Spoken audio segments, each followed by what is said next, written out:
him and his wife hop in the car and go with me, just like he is. He's in jeans, his ink all over his hands, you know, he'd been catching chickens, and I'm, you know, medium, you know, like a medium, kind of medium dressed.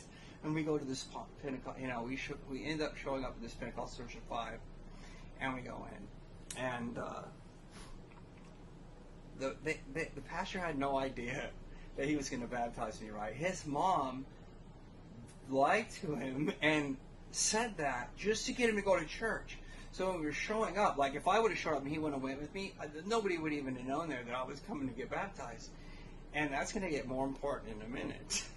So his mom and her boyfriend shows up, and we start talking, and again, this is a Pentecostal church, right? And it's a big Pentecostal church. And it just so happens, this is like a regional event weekend, and it was like a 3-day conference with, they had a 50-person choir in there, and there would be like 1,000 people. It was something going on in that thing. And so we got in there early, and the choir was warming up, and you know, and his mom showed up, and we found out that pastor had no idea that I was there to be baptized. And so they went and asked the pastor. Of course, he's going to say, "Heck yeah," you know.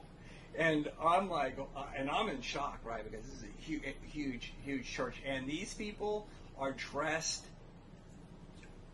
amazingly dressed. It's like everything is perfect on these people. Like their hair is perfect, their clothes are perfect, like multicolored clothes. It's just the most amazing thing I've ever seen, right? And so the pastor, he decides, hey, you know, I'm going to baptize you, but it's going to be at the end of the service.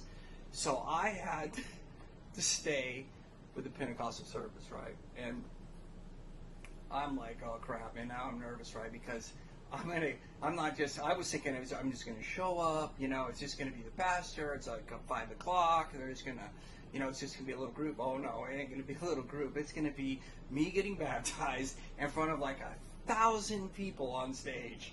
And I'm like, I'm scared a little bit. And I had a hat on, you know, and in our church, you can wear a hat, but in this church, you're not wearing a hat, right? And so I had this hat, and I took it off, and I'm carrying it around the church, and we have to wait. So I'm like, I'm going to go set this hat, put this hat back in my truck, and I start to go out the door, and then here he comes, right? He's coming after me, and I'm like, he goes, what are you doing? I'm like, I'm going to put the hat out in the truck. He goes, I thought you were running off, trying to run off, and I'm like, and the funny thing is, I was thinking about it. I was thinking about running off, and it was scary, man. I thought there was a lot of people, you know, and people get like stage fright talking, you know, there was a lot of people. So I put the hat, you know, in the truck and go back, and we go in there, and he's walking around in I guess he used to go to that church, he went in the army, he came back, and now he's going to this little church that I was going to, but everybody was coming up to this guy and just knew him, even though he's like ink all over his fingers, a ratty t-shirt, you know, dirty, and all these people are in suits and just perfect in this church, and they're all just, hey, it's so great to see you, it's so great to see you. And anyway, so then we get down because I have to watch the service, and the choir had kind of been warming up, and they're great, right? They're a great choir. And we get out there, and the service starts, and the choir is singing, and I'm sitting there in the rows looking at the choir, right? And looking at the choir, they're starting to sing, and it is the most, I'm getting goosebumps right now even thinking about it. But they were the most beautiful sounding choir I had ever heard in my entire life, right? I've never heard such a beautiful, I sat there in the audience of, you know, the congregation looking at the choir, and in my head, I thought, this must be what heaven is like. This must be like the reception desk to heaven. It was so amazing. And to jump back a little bit, back into the parking lot, because I forgot to say this, after these preachers weren't going to baptize me, I was sitting there and I was praying to God, and I was like, God, I cannot believe that I cannot get baptized. I'm like, why is it so hard to get baptized? This is unbelievable. I want to get baptized and I can't get baptized, right? This is what I was thinking and saying to God. It's just like impossible, because it was so hard to get baptized the first time, with my son, because when he wanted to get baptized, it was like almost an impossible task. It felt like it, and it's crazy to me thinking that it seemed so impossible. So I hop back and the choir's singing, and it's just so amazing. And these people had said, hey, when it's time, we're gonna come get you, right? And I didn't have anything to wear. I was thinking, okay, I'm just getting baptized in my clothes. I'm just going to drive home wet. I don't care, because I'm going to get baptized. So, I'm sitting there, and they come up and they, grab me, and there's people in front. They're, have their hands up, and they're, praising Jesus. And there was this crippled guy with crutches. He was standing up, and everybody's kind of bouncing and praising Jesus. It was just amazing. I never experienced anything like it in my whole life. It was overwhelming. And this guy that had brought me here, he talks to spirits, right? This whole conversation is like 23, just the most interesting, odd person I'd ever met. And he's sitting there, and he says, he goes, oh, Jesus just showed up. Again, I had to fix it, but he's like, oh, Jesus just showed up. And he's like standing up, and he's praising God. And it's just unbelievable, overwhelming feeling. Like, it's like a place that you go on vacation. It's like so powerful. Like, I couldn't see going to church every Sunday, because I felt like I wasn't even worthy to go to church there. It was just so powerful, just unbelievable. This 50-person choir is just crazy. So they come up, they grab me, tap me, hey, it's time, and start bringing me back. But first we kind of stop, like, in the crowd, and start praying a little bit. And I even put my own hands up, and I never do that. But it was just so overwhelmingly powerful. It was just crazy. And then we end up working our way back, and they have like a room to change, kind of behind the stage. And then they put me in a little changing room, and they have all the clothes. They have like all these jumpsuits all hanging there with towels, all professional, like super, super amazingly great. And so I had something to change into, this jumpsuit, right? Get in there, change. They're waiting for me. Super, super great people, man. Super great people. And I'm come out in my jumpsuit, and I am the only, it's the last day of the conference, and I am the only single person getting baptized.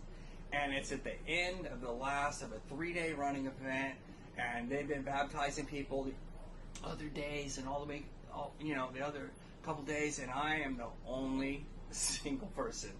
And I'm scared, right? Because I'm thinking, oh my God, I got to walk out here. Everybody, there's only me. And I'm like, everybody's looking at me, like 1,000 people out there. And I'm like, I'm scared, because I'm just like, ooh, I almost want to run. I was like, oh, I can't do this. It's too scary. Right? But luckily, you walk behind the stage, and the water is kind of back, and so you don't have to be in front of everybody right in the beginning, and then I walk down to the water, and then there's a huge choir. The huge choir's in front of me, like everybody can see me, but I got like in the water, and there's like the 50-person choir is singing this beautiful music, and the pastor doesn't actually get in the water with you. He's outside the next to you, kind of standing outside, and then grabs me and baptized me, like picks me up, and it was crazy. I was just going. But anyway, they have a picture of it, and it keeps going off on me.